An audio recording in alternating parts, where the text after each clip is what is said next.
Hello, and welcome to James Lewis' Express Lane Reviews, where we get you out as fast as possible, bringing you the review for The Gallery, Episode 2, Heart of the Emberstone. Great game.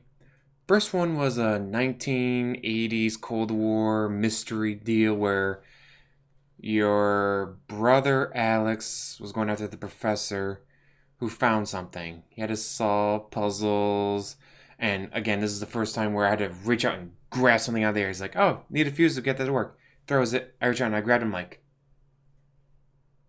what? I didn't use the mouse. I didn't click X. No, I reached out and I grabbed it out of the air. It just blew my mind. Get to the end.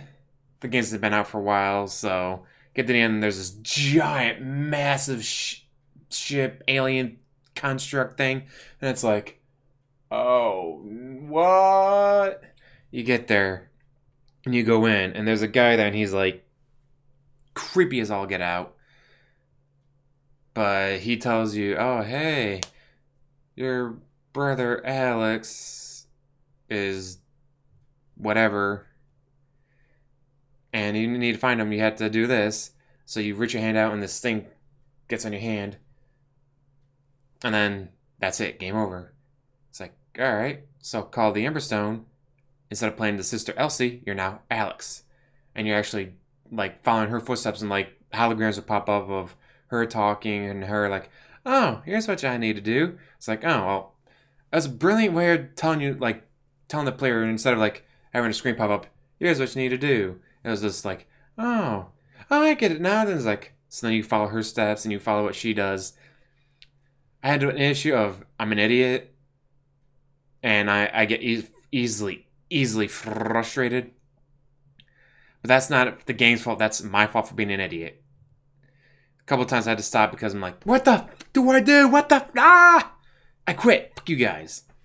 Then I came back because I had to play. I had to beat it.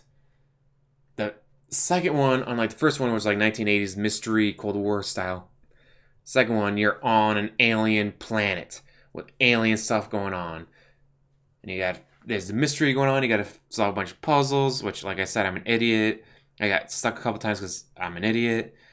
And there are other times I'm like, oh hey, wow, that was a great idea, and playing with the new like things that you got, so you can like pull the trigger and reach out a power. They call it telekinesis, but using science stuff, whatever, to like be able to grab objects to move them for you.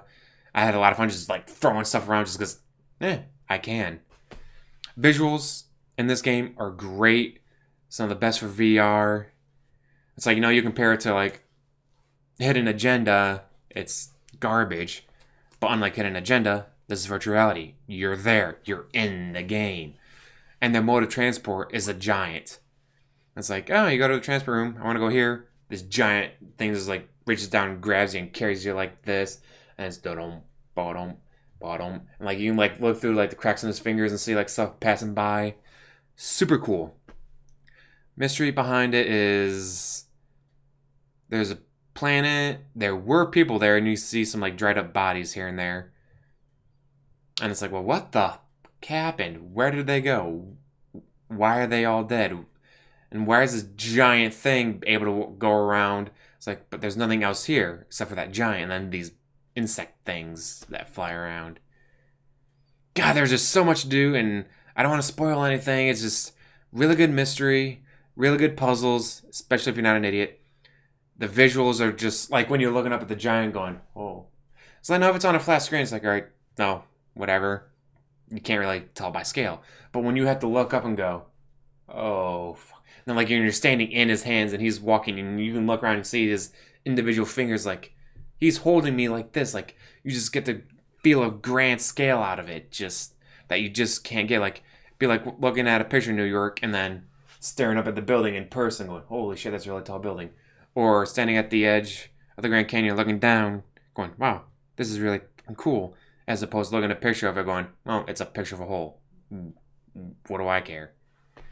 Just, VR makes this. And apparently there's a mode you can do it without using the VR headset, like mouse and keyboard, but why? Why would you? I get it, like, oh, hey, you don't have the VR headset, you can still play our game. Please give us money so we can make the third one. We need money. This costs money to do, which I understand, which is why I had no issue paying for it. I actually got a discount because I had the first episode. God, this is a great game. Again, I'm an idiot, so don't let me screaming at it and quitting in frustration get you down on this game. That's on me, not the game. This game was great. Get it if you have the HTC Vive. It is amazing. And you know what? Well, it won't be as cool on mouse and keyboard, but if they have that mode, check it out. Again, if you put in less than 2 hours and within 2 weeks, whatever, you can always return it if it's not your cup of tea. But still, this is an amazing game. Highly suggest you get it. Highly suggest you support the company. They already have a episode 3 planned. Don't know what it's called yet or when it's going to be out, but they have an episode 3 planned, and I can't wait. And as always, like, subscribe, comment below, and have a wonderful day.